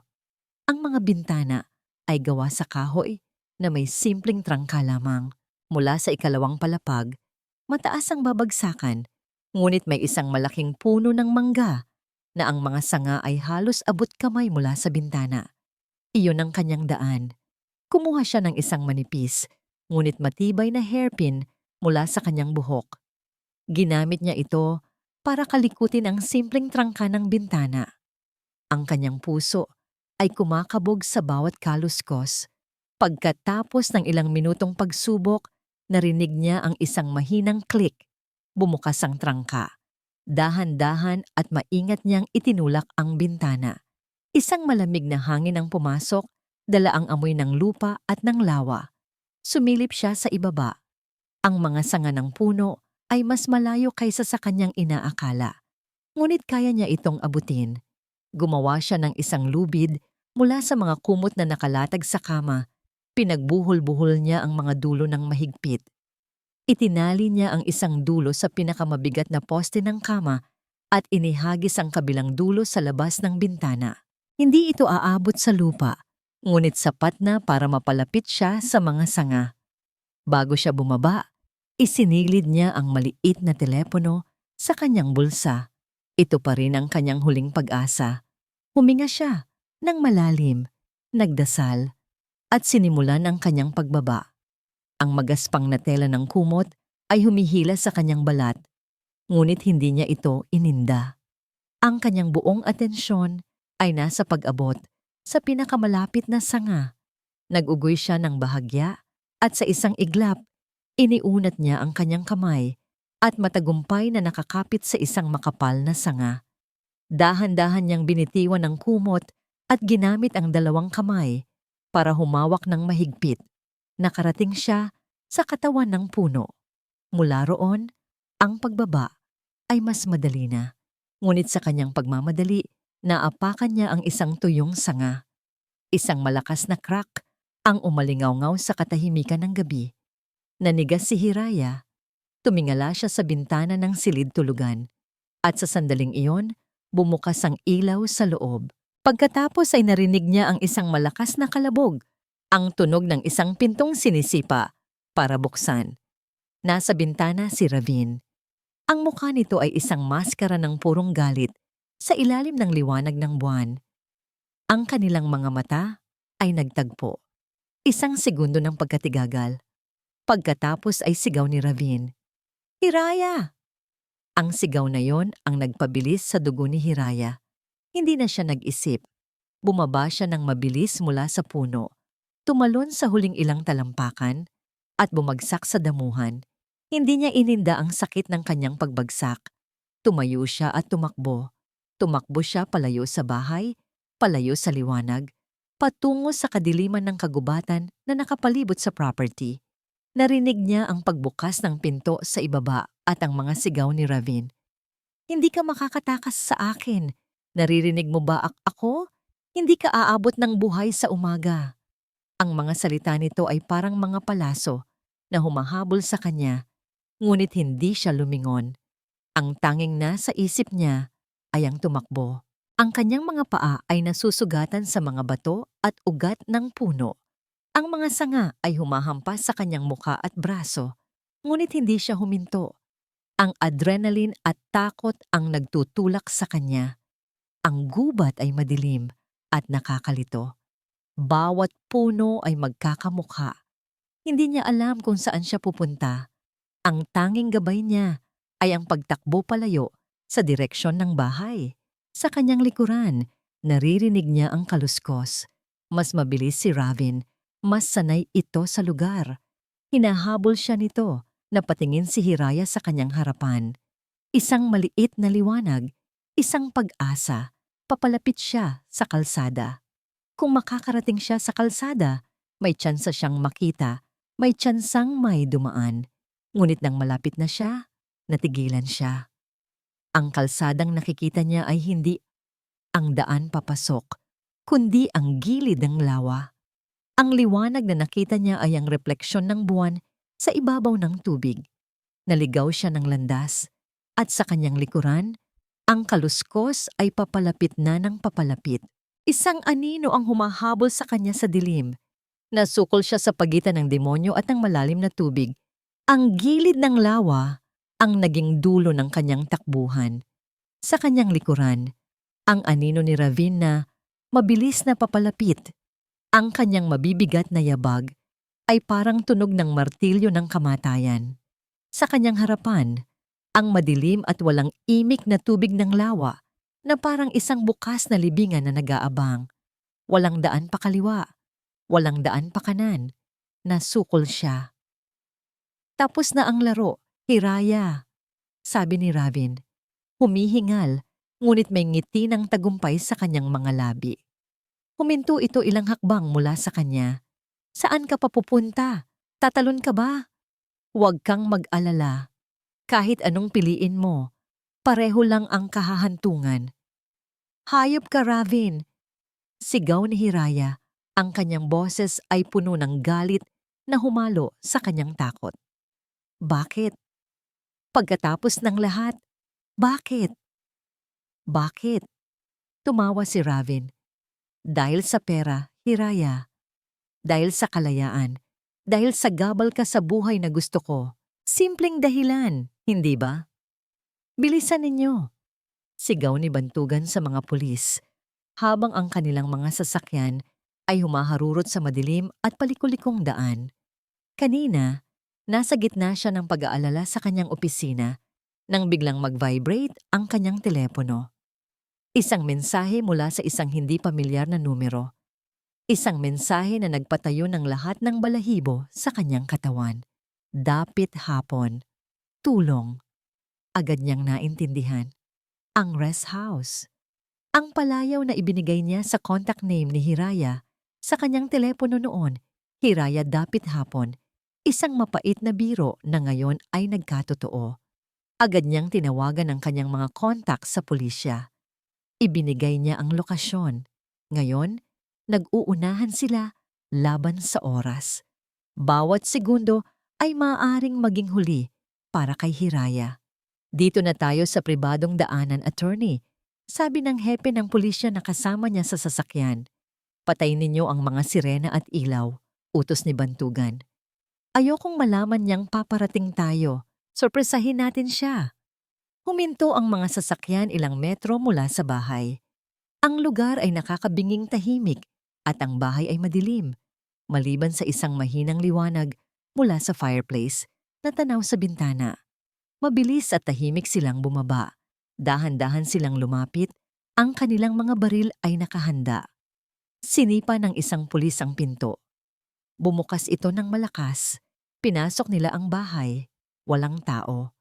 Ngunit ang mga gamit na nagkalat mula sa pitaka sa sahig, ang basag na baso ng wine, ang malamig na hapunan sa mesa, lahat ay nagsasabi ng isang kwento ng karahasan. Wala siya dito. Sigaw ng isang pulis. Napansin ni Bantugan ang mga bakas ng putik sa sahig, papalabas sa likurang pinto. Sa labas, papunta sa lawa. Sigaw niya at ang kanyang puso ay tila hihinto sa pagtibok. Tapusin na natin ito, sabi ni Ravin, at sa isang mabilis na kilos, sinugod niya si Hiraya. Nagpumigla si Hiraya, kinakalmot siya, sinusuntok, ngunit mas malakas ang kanyang asawa. Hinawakan siya nito sa leeg at sinimulang kaladkarin papasok sa mababaw na bahagi ng lawa. Ang malamig na tubig ay gumapang sa kanyang mga paa, paakyat sa kanyang baywang. Isang malungkot na aksidente. Mahal, pabulong na sabi ni Ravin sa kanyang tainga. Ang kanyang hininga ay mainit at mabaho. Nalungkot si Hiraya, naglakad salwa, hindi na muling nakita. At ako, ang kawawang biyudo na magmamana ng lahat. Sa huling pagkakataon, nagpumigla si Hiraya ng buong lakas. Nakawala siya sa pagkakahawak nito at sinubukang lumangoy palayo. Ngunit hinabol siya ni Ravin, inabutan siya nito at itinulak ang kanyang ulo sa ilalim ng tubig. Ang mundo ni Hiraya ay naging isang madilim at magulong lugar.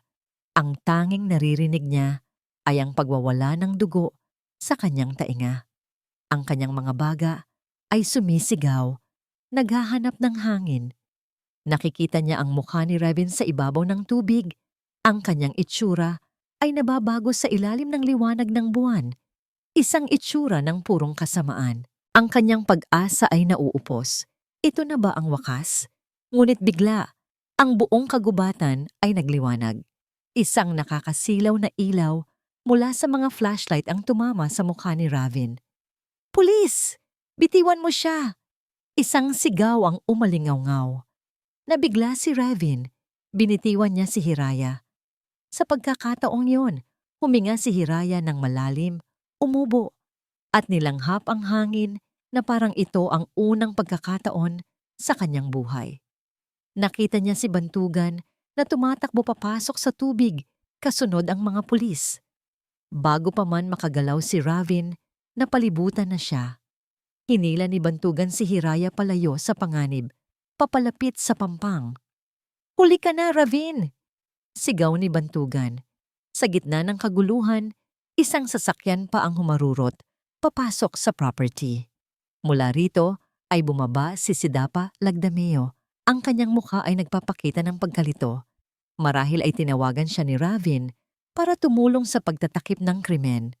Ngunit huli na ang lahat. Ang kanyang nadatnan ay ang kanyang anak na pinalilibutan ng mga pulis. Ang kanyang mga kamay ay itataas sa ere. Ang mukha ni Sidapa ay dumaan sa iba't ibang emosyon. Pagkalito, gulat, galit at sa huli, ganap na pagkatalo. Wala na siyang magagawa. Nakita niya ang lahat. Narinig ni Hiraya ang matamis na tunog ng pagkalansing ng posas habang isinusuot ito sa mga kamay ni Ravin. At pagkatapos, kay Sidapa, ang mag-inang demonyo huli sa wakas. Nanginginig sa ginaw at sa takot na dinanas, nabalot si Hiraya sa isang makapal na kumot na ibinigay ng isang pulis. Napaupo siya sa damuhan, pinapanood ang pag-alis ng mga sasakyan ng pulis. Dala ang 2 taong sumira sa kanyang buhay. Ang bangungot ay tapos na. Lumapit si Bantugan at umupo sa tabi niya. Ang kanyang mukha ay pagod, ngunit may bahid ng tagumpay. Tumingin si Hiraya sa kanya. Ang kanyang mga mata ay puno ng luha. Ngunit sa pagkakataong ito, luha ng pasasalamat at ginhawa. Tinitigan siya ni Bantugan. "Tapos na, Hiraya," sabi niya sa isang mahinang boses na puno ng emosyon. "Nahanap na natin ang hustisya para kay Mayari at para sa'yo." 6 na buwan ang lumipas. Ang mga araw ay hindi na binibilang ni Hiraya sa pamamagitan ng takot, kundi sa pamamagitan ng maliliit na hakbang patungo sa paghilom.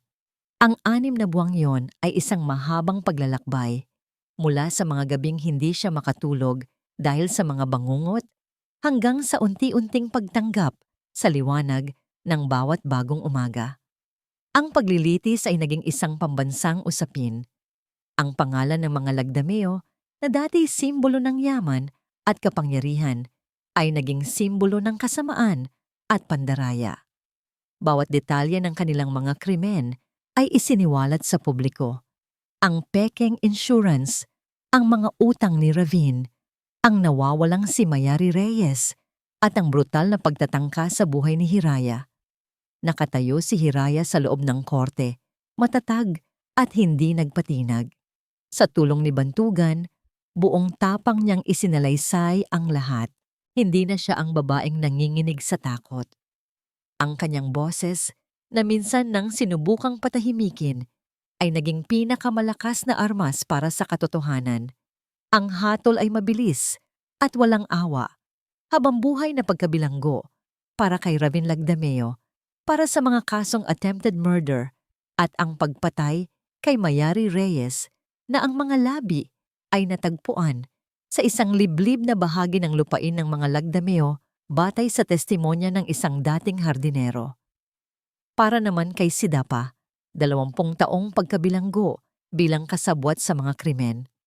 Nang ipahayag ang hatol, walang luha na pumatak mula sa mga mata ni Hiraya.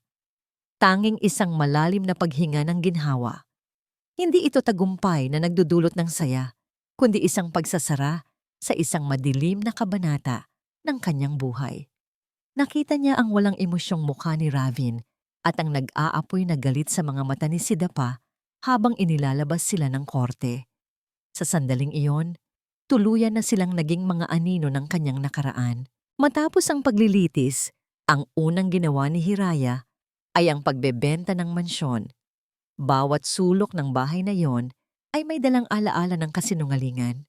Ibinenta niya ito kasama ang lahat ng lamang gamit, ang mga mamahaling muebles, ang mga magagarang palamuti, lahat ng simbolo ng buhay na akala niya ay perpekto.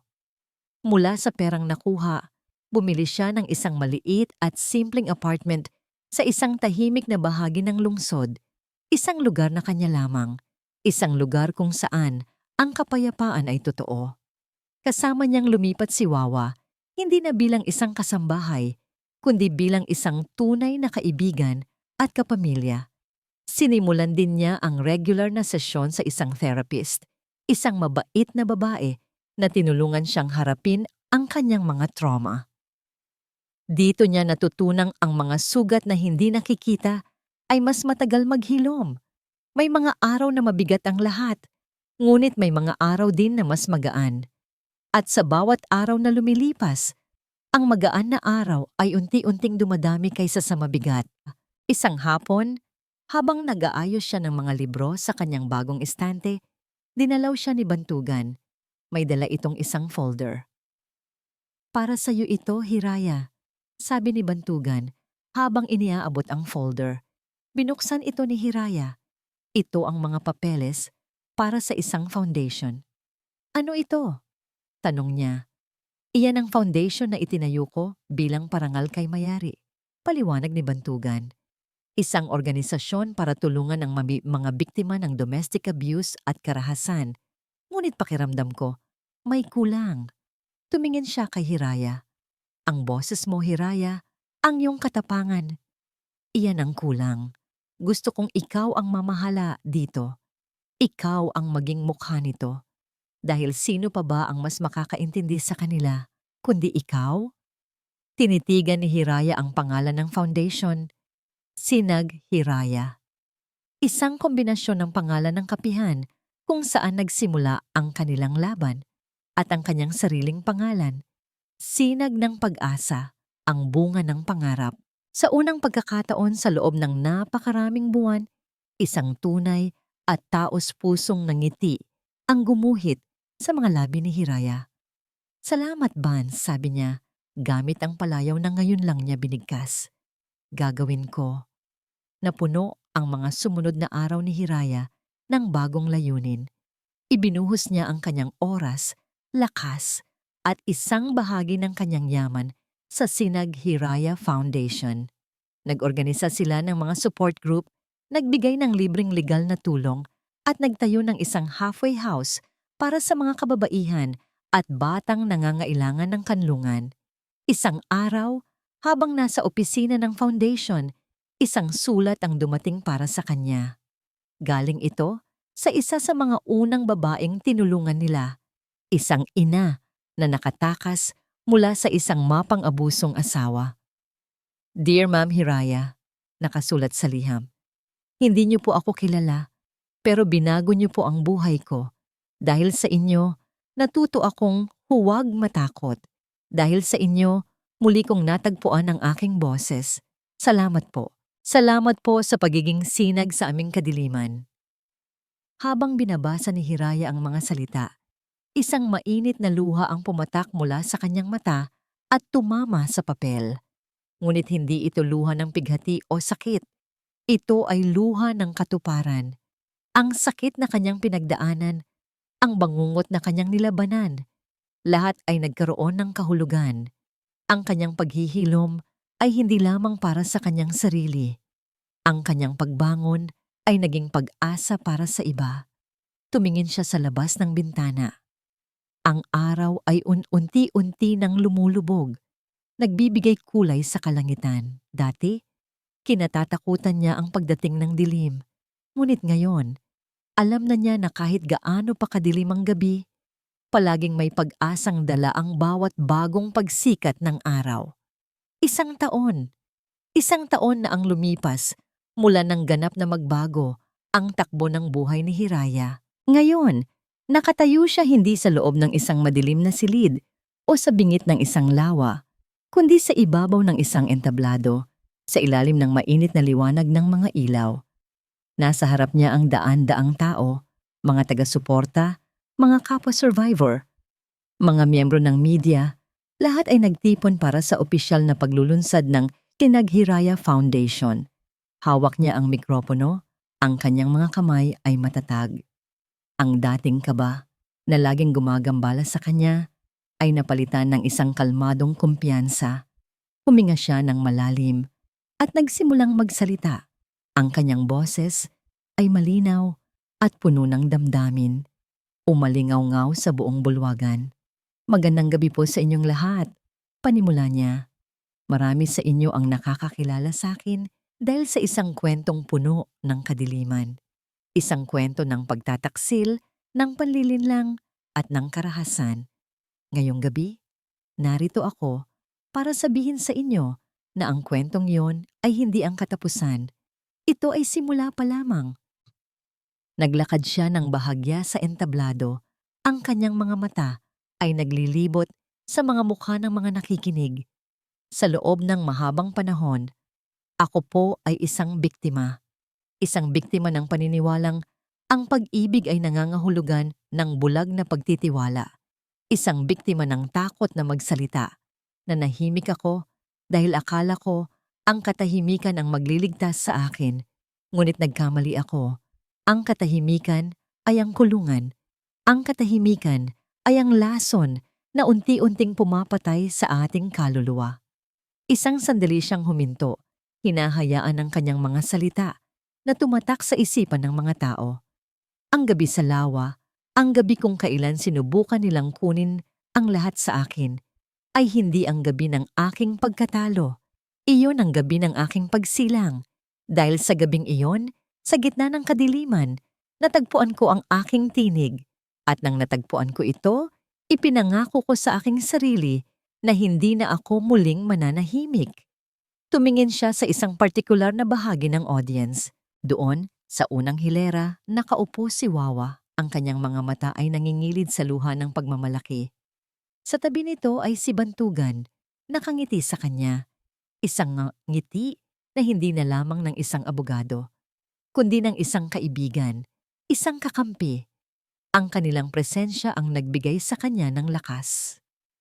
Ang Tinaghiraya Foundation ay isinilang mula sa abo ng aking nakaraan. Pagpapatuloy niya. Ito ang aking pangako na walang sinuman ang dapat maranasang mag-isa sa dilim. Ito ang ating kanlungan. Ito ang ating tanglaw. Para sa bawat babae na natatakot. Para sa bawat batang nasasaktan.